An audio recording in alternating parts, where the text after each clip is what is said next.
Well, hey everyone.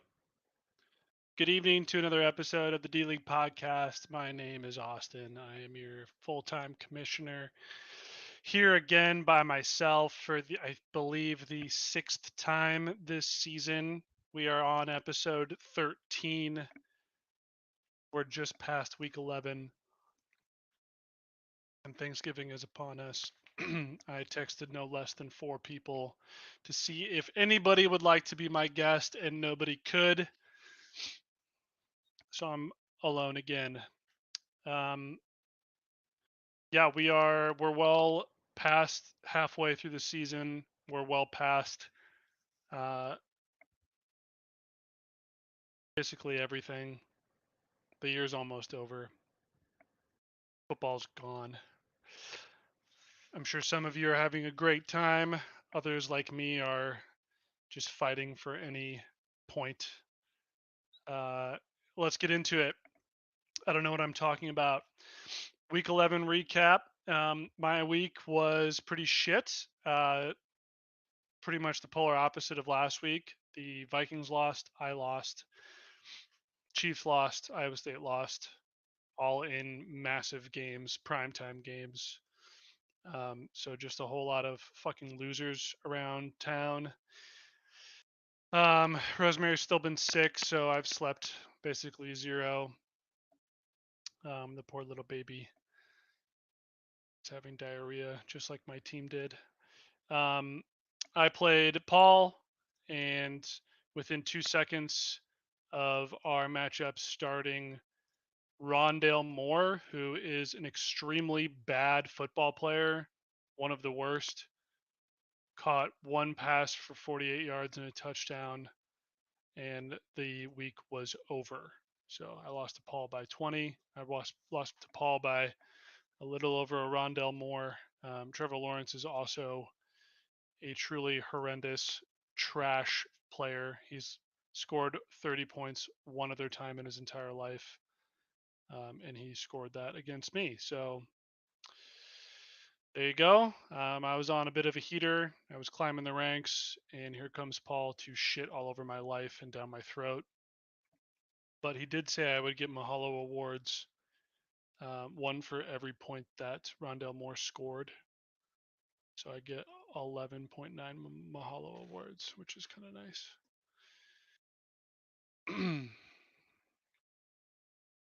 Yeah. Anyway, couple of observations on the actual NFL season. So I'm kind of sick. I'm kind of sick about the Chiefs. I don't really give a shit about them anymore. The whole Taylor Swift PR stunt is annoying as fuck. Mahomes is very good, but he's also annoying to listen to and watch. He always does this like little like finger move, like come here, come here, come here, come here. Like obviously, obviously everyone's gonna come here. You're the fucking quarterback. We're gonna huddle up after the play. Um, I'm so tired of their wide receivers. I'm so tired of Matt Nagy. It's even two-time Super Bowl winner Andy Reid just refuses to give their only good wide receiver the ball. Rashee Rice gets one catch and then is out of the game for another quarter and a half. Like it just sucks. This is 3 games in a row they haven't scored a single point in the second half. Like fuck off. We're on to somebody else. Vikings lose after another illegal hit by Kareem Jackson. This guy was already suspended 3 games for headhunting. He headhunted the pastronaut. The fumble was going to happen anyway, but an illegal hit would have nullified that on a drive where they're 100% going to score. And of course, they didn't. And they lost very close to the Broncos. So I think the Vikings will be fine. They'll probably end up getting the 7th seed. And who knows? Maybe they'll win. Pastronaut's a beast. Got to get Justin Jefferson back, though. Uh, it also sucks that defense has been playing really well, but they keep missing guys. Like there are no linebackers left. They're starting a complete rookie at middle linebacker. Everyone's gone. But yeah, now I'm just rambling. Anyway, on to fantasy, what everyone loves, Guggenheim. If you can see my screen, we got a little bit of a log jam here in Guggenheim. There are nobody. There is are nobody. There is nobody at 9 wins or 8 wins. It's pretty parative. That's a word. We have 1, 2, 3, 4, 5, 6, 7, 8 people all within one game of each other. So it's a fucking bloodbath. I lost and immediately went from 6th to 9th. Zachar won, went up to 6th, so he is technically in playoffs right now. Good on you, Zachar. Tanner lost this week after benching DeAndre Hopkins. He lost to me after benching DeAndre Hopkins, so this is twice now he's lost an extremely close matchup by benching, a perennial top 15 wide receiver. But I kind of get it. Look at this. This is after he benched him here.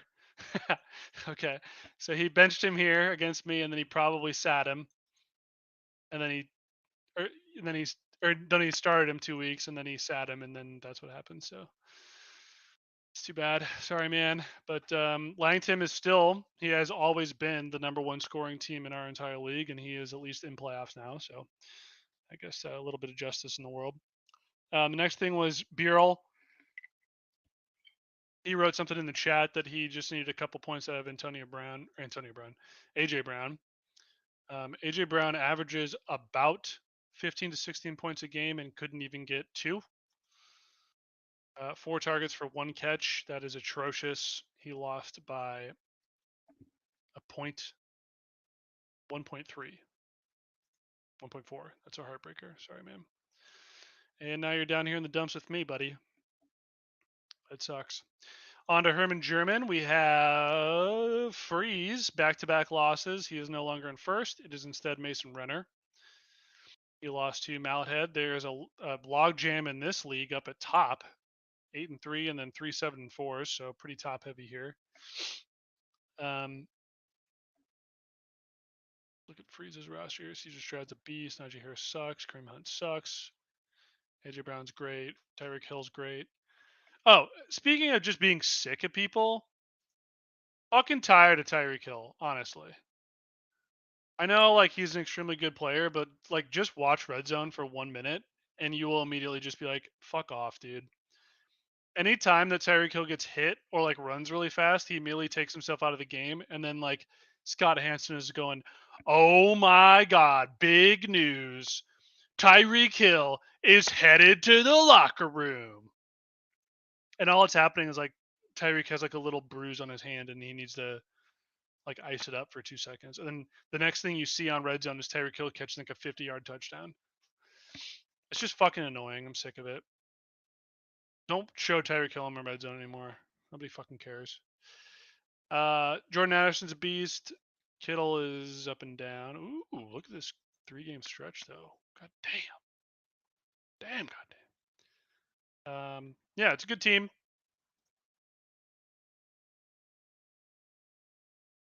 That's about it. This is kind of funny. The number 1 team in the entire league here for Herman German has all of his waiver dollars. Let's look at Sunset Boulevard here. Josh Allen, Dave Montgomery, Christian McCaffrey, Brandon Cooks, Amari Cooper, Olave, Hawkinson, Christian Kirk. So this is a team that has had Montgomery miss some time. And when that happened, he must have filled him in with, but surprising. I love Montgomery. I wish I had him. All right, we're on to Blipto.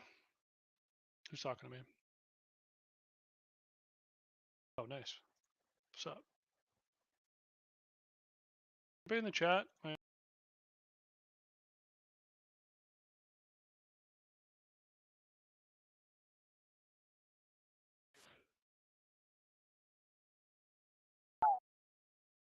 On the chat. Doesn't look like it. Last time we did this, I think Freeze and somebody else could see the chat and I couldn't, so I wanted to make sure. Anyway, we're on to Blipto. We got T-Shane here at 9-2. Look at this guy. Takes over a 2-game lead from Shugi and Jim Helt's Num Nums. Who is Jim Helt's Num? Jim Helt's Num Nums is Jim Helt's Num Nums. So that's awesome. Great work, Tishan. Let's look at the squad here. We got Jared Goff, ETN, Jalen Warren, who has been a beast. CeeDee Lamb's been a beast. Metcalf is decidedly underwhelming. It is shocking how fucking mediocre DK Metcalf is for how much of a physical specimen that man is. Drake London sucks. Well, he's good, but his team sucks. Dalton Schultz, hell of a trade. Oh, wait, you didn't trade. That was Benda. Evan Ingram, the 2 tight end set. Love that. 12 personnel. Braden Aubrey, number 2 kicker. Wow. Denver D. Okay. Sam Howell on the bench. He's playing the matchups here. I love that. Ty Chandler, Keaton Mitchell, Greg Davis, Christian Watson, Demario Douglas. Not a ton on the bench, but I think Chandler could kind of take over from Madison because Madison's been a fucking joke. But this is a big matchup. This is a huge matchup. We got T-Shan versus Suge Knight. Actually, even if Sugar wins, T-Shan still has a game lead, but it's still a fun one. On to Peters Cuervo. We got Bradley losing a heartbreaker. So again, giving Bradley my number was one of the best decisions I've ever made. So whenever I'm sad, I can at least have Bradley screaming into my phone because he feels it too. Bradley sat Trevor Lawrence and Calvin Ridley, and he lost by 2 points. He also had one Garrett Wilson catch his only second ball of the entire game because Zach Wilson is the worst, not only QB, but football player in all of the NFL, and immediately fumbled it. So that's a 2-point swing right there. That 2 points actually does not get you the win. He would have had to caught another ball because all the other stats would have been even. You would have lost by an even worse 0.14, but that sucks, man. On to Newhall, we have. On to Newhall, we have Dirks benched Trevor Lawrence, another Trevor Lawrence non-truther like myself. Lost by 4. Hanks is at 9-2 right now. Rogue Squadron just kind of taken over, even though he has 150 points less than Teeds, but he's got a game on everyone else. I want to look at the Rogue Squadron here. They're playing like elite defense. Dak is awesome this year. Gibbs is awesome. Singletary has been great. Metcalf, AJ Brown just a bad week. CeeDee Lamb's awesome. Luke Musgrave's going on IR. Jacoby Myers surprisingly good. I told Jeff Edwards to not play Tyler Bass anymore, and then all I saw on Thursday or Sunday, whenever that was just Tyler Bass kicking field goal after field goal. So sorry, don't listen to me. I'm a dumbass. Miles Sanders scoring 5 points as the like quote unquote starting running back and overshooting his projection is just hilarious. That's goddamn. That's a guy who is just completely the product of his situation last year. What a joke. And he's the highest paid running back. He signed the biggest contract of all running backs last year. On the opposite spectrum, we have the one and only Neon Medusas. Justin Herbert, very good. Kyron Williams coming back from IR. Ramondre, been underwhelming, but fine. Chase, underwhelming, but fine. Rashee Rice, we've talked about how Andy Reid doesn't know football. Olave, underwhelming because Derek Carr is a terrorist. He's also rocking the 2 tight end set. And then a whole lot of dog shit on the bench. Poor Dameon Pierce, man. He was so good last year. Well, so good. I mean, he missed most of the last part of the season, but that's too bad. That's too bad for the Neon Medusas. It's too bad for Dameon Pierce. Anyway, on to Old Hall. Sully at 9-2. That is the only thing I wrote down here. Okay. On to Presidents. We have Knust in the lead at 8-3. We have Vange, I talked about him last week, I believe, or 2 weeks ago. He is now on a 4-game winning streak, including taking down the MFP interceptors. My brother Jameson. The Dobbs is just carrying him, even though he lost Kenneth Walker. And Antonio or AJ Brown was terrible. How did Jameson lose this? Hurts was bad. Pollard was good for the first time ever. Eckler was bad. Lockett was bad. Deontay was bad. Hawkinson was okay. Herbert. Oh, Herbert. Yeah, everyone got fooled because everyone thought Herbert was the guy. He had 16 carries though, and he was still 5 points. That's terrible. He got McMahon-assed. I get it. Corey still has not officially apologized, but he should. He is 2-9 and awful. Truly awful. Yeah, this is a bad team. No other way to say it. All right, we're gonna go on to some playoff. Whoops, that's my dynasty team.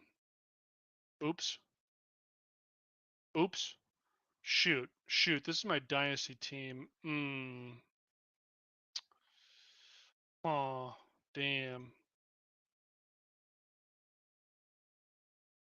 Damn. Damn, that's a dynasty team that's 10-0 over the last 5 weeks. Anyway, playoff locks and unlocks. So we're going to go people that are in the playoffs 100% and people are out of the playoffs 100%. Since now we have finally made that, I'm making the cutoff at 8 wins. Canoes, do the math. If an 8-win team can miss the playoffs, let me know, but I'm assuming they cannot. Guggenheim, nobody is a lock to make playoffs yet. Extreme parity across the board. As for people out of the playoffs, Andrew McMurray, he's out of the playoffs. Herman German, we have Mason Renner is 100% in the playoffs. Woody Fresh is 100% out of the playoffs, and so is Nick Stumbo. Flipto, T-Shan 100% in. Nobody else is 100% in. Blaze 100% out. Everyone else could potentially either make it or not. Peters Cuervo, we have 100% in. Suck at Trebek. I'm assuming Rod is in because he has points scored, but again, 7 and 7. I don't know if that gets you in 100% of the time. You could collapse. Nobody else is actually technically out. There's a lot of 4 and 7s. There's 4 4 and 7s in Peters Cuervo.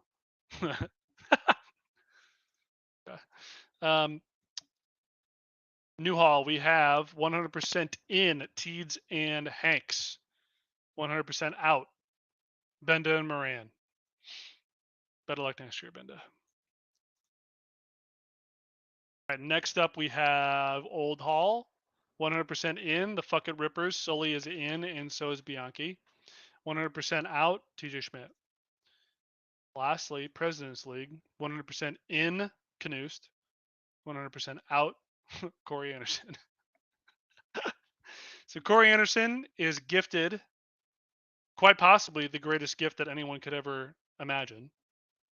I put my daughter Rosemary second to being gifted a spot in Presidents, and immediately shits it down his throat, dumping all over himself with an absolutely embarrassing performance. You have 2 less wins than Ward, who gave half of his team to Canoost. You know, I think a lot of people are saying, what about Corey? Was propped up by the fact that Will gave him 6 starters last year. Where is Corey in the hall of good players if Will Posser does not just hand him Christian McCaffrey and Jamar Chase and who knows who else last year? Does he even make playoffs? Many people are asking. Many people. Give me 1 second. I'm just going to go and write something upsetting on one of these.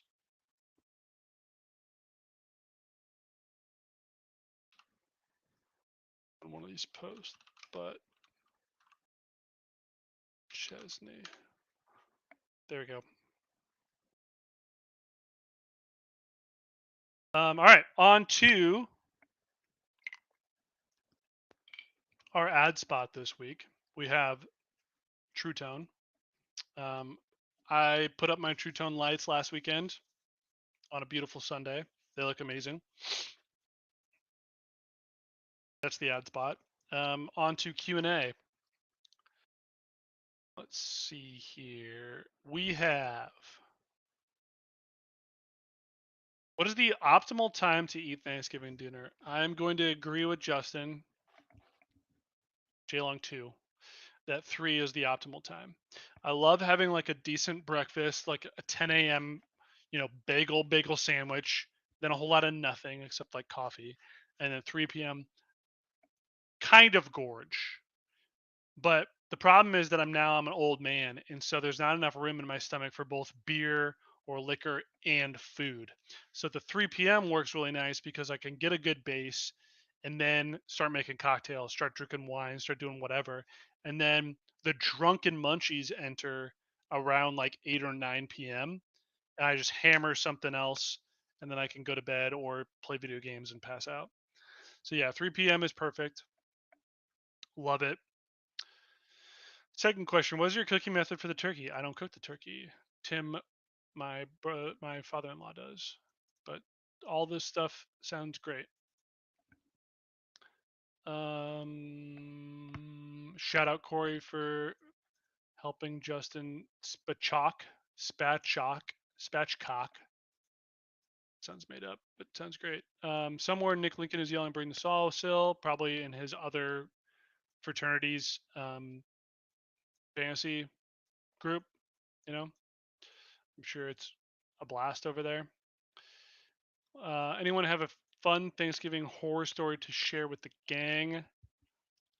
I don't. My Thanksgivings have mostly been pretty tame. We don't get into politics. We don't get into anything super interesting across my own family or merits. So nothing to report there. Why do bad things happen to good people? Because God doesn't exist. There is no God. Um,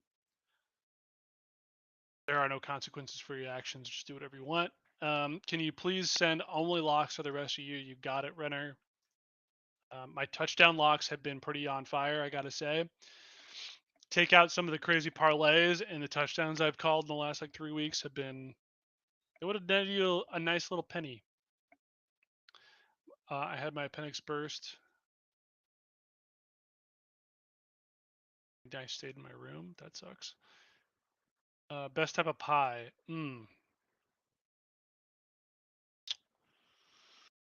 Best type of pie. Banana cream is my favorite pie. I love banana anything really. What is more important, side dishes or the turkey? Oof. Um. Normally, I would have said side dishes, but my father-in-law makes an absolutely excellent turkey. And I am a type of person that likes to just dunk the turkey and everything else. So I think the turkey is the most important part. I think. I do think we should eat stuffing year round. And it's something that every Thanksgiving I talk to Merritt about. Like, yo, we should grind more and we should also eat more stuffing. You know what I'm saying? Share a picture of your Christmas lights. I don't have one because it's not Christmas yet. What are your thoughts on your Flesh and Blood journey? So I'm going with Bolton, Sir Bolton. He is a light warrior, and I'm fucking loving it. Flesh and Blood fucking rules. I'm collecting the cards. I'm putting my builds together. It's a blast. If anyone wants to play, hit me up. There is an online component that's completely free. It's great. Obvious question, please answer on the pod. See YouTube chat. Thanks, sir. What do we got over here? TJM once cut his tape measure on chop saw. Shouldn't be taken seriously at all. TJ, that's a good point. I actually had Tishan come over to help me reinforce my aquarium stand. It's not an aquarium stand, which is why it needs reinforcing. It's a record holder, like a mid-century modern box. He helped me shove some wood into the middle of it to reinforce it, and we did end up having to measure twice, cut twice, because Tishan cut the wrong end of the wood. So you're not wrong. He didn't at least he didn't cut his tape measure, but it wasn't ideal. TJ could have co-hosted this one, but the dictator Jameson is once again MIA. Many are asking who is making the rules for 2024. Well, we actually can't change the rules as much as I want to. We still have a couple years to go before any changes to the Constitution are allowed. Although I have a lot of thoughts. I'm having an absolute fucking blast in my Dynasty league that includes IDP players. I think that's a little wrinkle. We could get rid of defenses and kickers and add 2 IDP slots. Imagine having TJ Watt in your flex or Foye Oluwakan. It's a fucking blast, man. I love it. I know ball now. I watch both sides of the ball and I'm like, oh my God, this dude's a beast. Or whoa, this guy is shit, but it's actually awesome because he keeps getting targeted. So he just racks up tackles because he's a terrible player. It's really fun. You should play IDP if you don't. What else? I think that's pretty much it. I wanted to get in and out since it's Turkey Day, and I know a lot of us got to get to our, our old high school haunts. Our all of you Des Moines folks are going to hit up Wellman, see if you can find the one that got away. Talk about that. The big homecoming game in 2008. Anyway, happy Thanksgiving. I hope it's pretty good. Pretty good. Anyway, next time I see you guys, I'll have fish in my fish tank, and I'll start sharing betting information, depending on what Biggs does. All right, bye.